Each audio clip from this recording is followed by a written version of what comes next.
वास्तविकता में व्यक्ति की इस शरीर की कीमत कुछ है भी नहीं। इसकी कीमत तभी होती है जब ये भगवान से जुड़ता है। एक बार एक बहुत बड़ा राजा किसी संत से मिला, तो संतों के लिए तो क्या राजा क्या फकीर, उनके लिए तो सब समान होता है। तो संत ने उस बादशाह को बहुत भाव नहीं दिया, बहुत उसकी जी हजूरी नहीं करी। और जो बहुत बड़ा व्यक्ति होता है, जब तक उसकी कोई जी हजूरी ना करे तो उसे मजा नहीं आता। वो संतों से भी यही चाहता है कि उसकी सब वंदना करें। तो बादशाह ने थोड़ा नाराज होकर के बोला कि जानते हो मैं कौन हूं, जानते हो मेरी कीमत क्या है? तो संत ने कहा हाँ जानता हूं। क्या कीमत है तेरी वो जानता हूं। बोले क्या कीमत है? बोले तेरी कीमत 50 रुपया है। तो बादशाह हंस के बोला मेरी कीमत 50 रुपया? मैंने जो कपड़ा, जो कुर्ता पहन रखा है ना, इस कुर्ते की ही कीमत 50 रुपया है, आप मेरी कीमत 50 बता रहे हो? तो संत ने हंस के कहा मैंने कुर्ते की ही कीमत बताई है, तेरी नहीं। क्योंकि केवल कुर्ता ही है तेरे शरीर पर जिसकी कीमत है, तेरी तो कोई कीमत ही नहीं। इंसान की क्या कीमत है? इंसान की कीमत ऐसे कुछ नहीं है, पर जब यही इंसान भगवान की नाम से जुड़ जाता है, भक्ति से जुड़ जाता है, तो ये शरीर उसके लिए महोत्सव बन जाता है। ये शरीर भगवान तक पहुंचाने का रास्ता बन जाता है। अन्यथा इस शरीर की मृत्यु उपरांत क्या गति है? जला दो तो राख हो जाएगा, गाड़ दो तो मिट्टी बन जाएगा, खुले में फेंक दो तो चील कौवे खा जाएंगे। इससे ज्यादा इस शरीर की अंत में और क्या गति होगी? आप विचार करके देखो कि पशुओं का शरीर फिर भी काम आ जाता है, इंसान का, इंसान के शरीर की कोई कीमत नहीं होती। ऐसे में यही शरीर जब भगवान की कथा से जुड़ जाए, भगवान के नाम से जुड़ जाए, तो ये शरीर उत्सव बन जाता है, महोत्सव बन जाता है। मानव जीवन उत्सव है, मानव जीवन महोत्सव है, पर कब?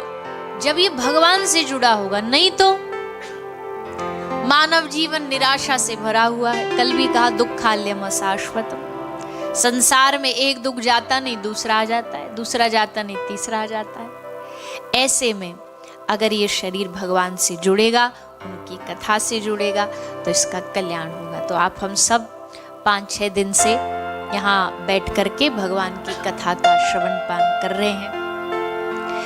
पर भैया देखो, कथा के 2 उद्देश्य होते हैं। यहाँ तो खैर हमें पता है कि सब 2 ही उद्देश्य लेकर के आते हैं।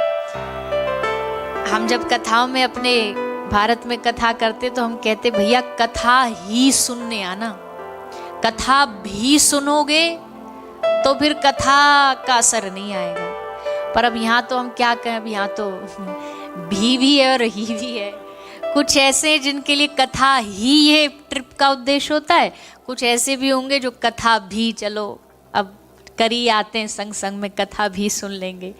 पर जब ये भी ही में बदल जाएगा कि हाँ हमें कथा ही सुननी, हमारा उद्देश्य कथा ही है, तब अच्छा हमारे जो ठाकुर जी है ना, हमारे ब्रज में कहते, ब्रज का एक ब्रज भाषा का शब्द है, हमारे ठाकुर जी थोड़े चिड़ैला किस्म के हैं। चिड़ैला मतलब हाँ, थोड़ा सा उनके भीतर जेलसी है। काय बात की जेलसी? अच्छा बात को समझना, नहीं तो हल्ला मच जाएगा कि बताओ भगवान को जेलस बोल दिया।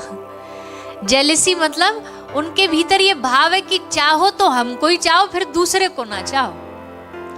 कन्हैया ब्रज का ऐसा ही है, कहेगा अगर प्रेम करो तो हमसे ही करो, फिर दूसरा तुमको कोई भाई ना ऐसा प्रेम करो, हमसे ही जुड़ जाओ, हमारे ही चरणों में अपना मन लगा लो। तो ऐसे ठाकुर जी, और ब्रज के लोगों को ठाकुर जी ही चाहिए थे, इसलिए भगवान को ब्रज इतना पसंद था। सारे जीवन में भगवान का पूरा लीला काल 100 साल के लगभग रहा, 100 साल 10 वर्ष। 100 साल के इस पूरी अवधि में ठाकुर जी ब्रज में कितने दिन रहे, कितने साल रहे?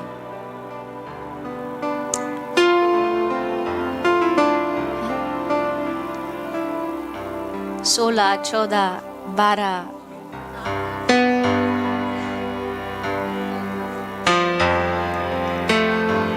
वर्ष ठाकुर जी आज आसपास ही हो, ज्यादा दूर नहीं। इतने वर्ष में ठाकुर जी की पूरी लीला एक तरफ और 9 वर्ष की लीला एक तरफ। ठाकुर जी की जो 100 साल की लीला है उसका इतना प्रेम देने वाली वो लीला नहीं है। हाँ, उसमें ज्ञान है, उपदेश है, भगवत गीता का उपदेश है। पर जब कन्हैया की बात आती है, कृष्ण नाम आते ही सबके मन में क्या आता है?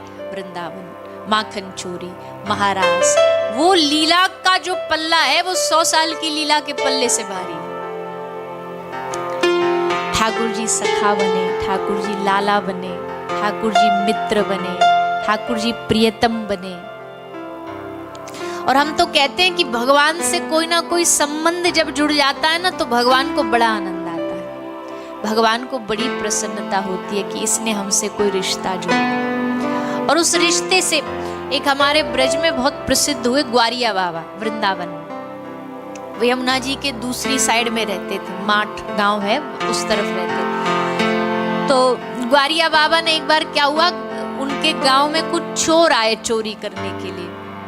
तो चोर आए, 5-10 चोर थे इकट्ठे। तो ग्वारिया बाबा के पास आए, बोले एक ये कैंडिडेट भी मिल जाए तो और बढ़िया रहेगा, जितना ग्रुप बड़ा उतनी चोरी बढ़िया। बोले बाबा हमारे संग चोरी करवे चले गो।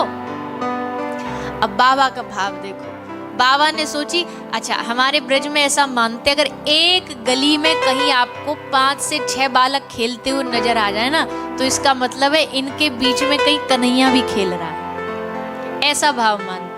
तो ग्वारिया बाबा ने सोची सब कन्हैया के सखाएं चोरी करने, माखन चोरी करने को बुला रहे। बोले हाँ चलो। वो बड़े प्रसिद्ध साधु थे, गांव में बड़ी उनकी इज्जत थी और चोरी करने चल पड़े चोरों के साथ।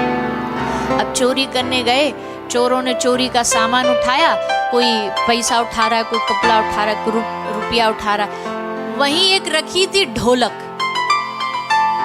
ग्वारिया बाबा की नजर ढोलक पे पड़ी, उनको लगा बढ़िया मौका, कीर्तन कर लेते। ढोलक देख करके ढोलक उठाई और बाबा आधी रात को लेके ढोलक कीर्तन करना चालू कर दिया। और चोर घबराए, बोले ये मरवाएगा बाबा हमको। और जैसे ढोलक बजाई घर वाले जग गए। अब चोर तो भागे वहां से कि ये बाबा पिटे, हम काय को पिटे। चोर तो भग गए, ग्वारिया बाबा अकेले रह गए। घर वाले बोले पकड़ो पकड़ो पकड़ो, चोर आया चोर आया। पकड़ करके कपड़ा डाला और ग्वारिया बाबा को खूब मारा, क्योंकि अंधेरा था, दिखा था नहीं, तो खूब मारा खूब मारा। सुबह जब तक हुई, उजाला हुआ, सबने कहा पक देखो कौन चोर है। तो जैसे कपड़ा हटा, अरे ये तो ग्वारिया बाबा है अपनो। अरे बाबा तू कहाँ से चोरी करने आ गए हो? बाबा बोले कहा बता मैं, संगति का असर। अब चोर की संगति करेंगे तो चोरी बनेंगे। हमारे कन्हैया आए चोरी करवे तो वाके उनके संग में, सखान के मंडली में हम भी चोर बन करके आ गए। तो भैया अच्छा, ग्वारिया बाबा ठाकुर जी को क्या मानते थे? अपना सखा मानते थे कि चलो सखा के संग हम चोरी करने चले जाएं। तो इस भाव से आए थे, सखा भाव में आए थे। ब्रज में आज भी ठाकुर जी को कोई अपना सखा माने, कोई अपना प्रियतम माने, और उसी भाव में ठाकुर जी उन्हें दर्शन भी देते। भगवान सखा भाव में, भगवान मित्र भाव में, पुत्र भाव में, प्रियतम भाव में, पति भाव में आज भी अपने ब्रजवासियों पर और अपने प्रेमी जनों पर कृपा करते हैं। ऐसा भाव ब्रजवासियों का है। भैया ब्रज की लीला अनंत है, ब्रज की सेवा अनंत है, ब्रज का भाव अनंत है, गोपियों का भाव अनंत है। ब्रज के सखा ठाकुर जी को अपने संग गले में गलबैयां डाल के खूब आनंद लेते। कभी कन्हैया को कारो बोलते। अब बताओ काई में है हिम्मत के ठाकुर जी को कारो बोल सके? पर ब्रज में गारी देते, कभी कन्हैया को कछु उधम करते।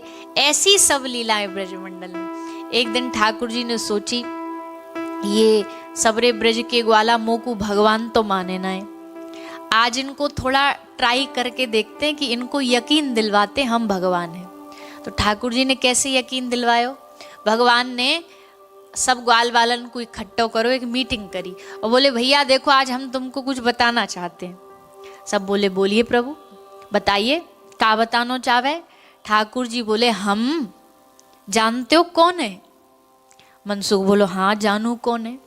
कौन है? बोले तू ब्रज को नंबर 1 को चोर है। ठाकुर जी बोले ये तो हमारी टेम्पररी पहचान है, असली ना जानो तुम, असली बताऊं कौन है? बोले बता तो फिर, तू ही बता दे कौन है। बोले मैं भगवान हूं, साक्षात परब्रह्म हूं। सबरे ग्वाला वे एक दूसरे को ऐसे देखे।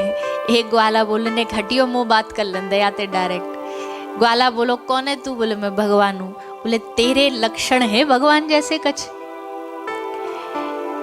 तो पे अपनो ढंग ते मोड़ो तो धोनो आवे नहीं है। चोरी तू करे, झूठ तू बोले, कैसो भगवान है? अच्छा चल हम मान भी लें भगवान। एक बात बता, हर भगवान के पास अपना एक वाहन होता है, सवारी होती है। भगवान महादेव के पास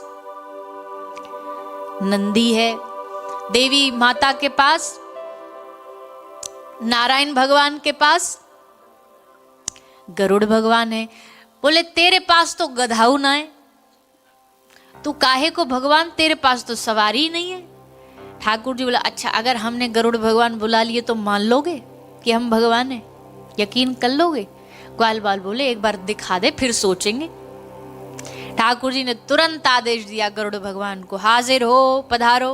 तो श्री गरुड़ भगवान आ गए। ठाकुर जी गरुड़ भगवान पे विराजमान हो गए, ऐसे दोनों हाथ उठा करके गरुड़ भगवान पे। अब सब ग्वाला ऐसे देखे। ठाकुर जी बोले देखो अब माने ना, अब यकीन होयो ना? मनसुखा आगे आने लगो ऐसे हाथ करके। ठाकुर जी बोले अब देखो, अब समझो, अब माफी मांगे गो मोते कि देखो हमने आपको गाली दी, आपको घोड़ा बनायो, अब हाथ जोड़ेंगे मेरे सामने। मनसुखा आयो आगे बढ़ते बढ़ते। ठाकुर जी यही सोचने अब चरणन में गिरे गो। वो आयो वाने चरण पकड़े भी, पर पकड़ के ठाकुर जी को गरुड़ते उठा के खींच लियो। बोले चल सारे हट, हम बैठेंगे। तू कहाँ बैठेगो? गरुड़ पे हम बैठेंगे। और मनसुखा गरुड़ पे बैठ के बोलो मोको पूरे वृंदावन को एक राउंड लगवा के, चक्कर लगवा के। मनसुखा ने चक्कर लगवाया। मनसुखा उतरो फिर मधुमंगल बोलो, बोले एक याकू लगवायो, एक चक्कर मोको भी लगवा। अब गरुड़ भगवान मानो इनने ऑटो रिक्शा बना लिए।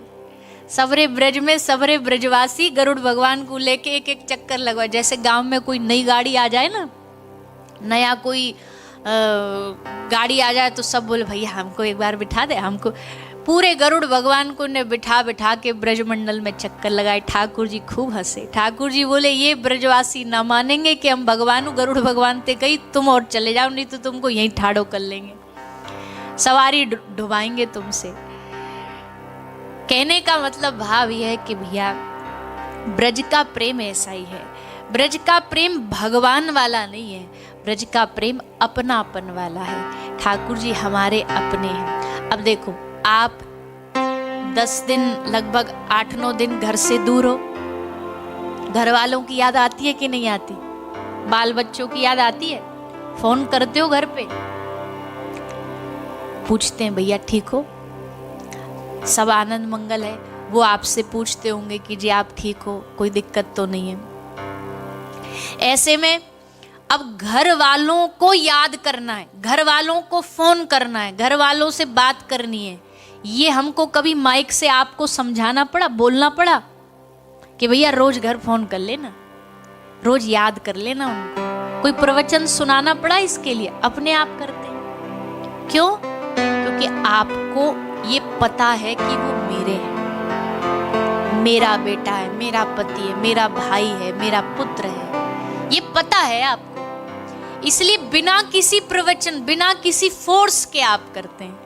पर भगवान को याद करना है, माला करनी है, स्मरण करना है, इसके लिए हमें प्रवचन सुनना पड़ता है, कहना पड़ता है करो। क्यों?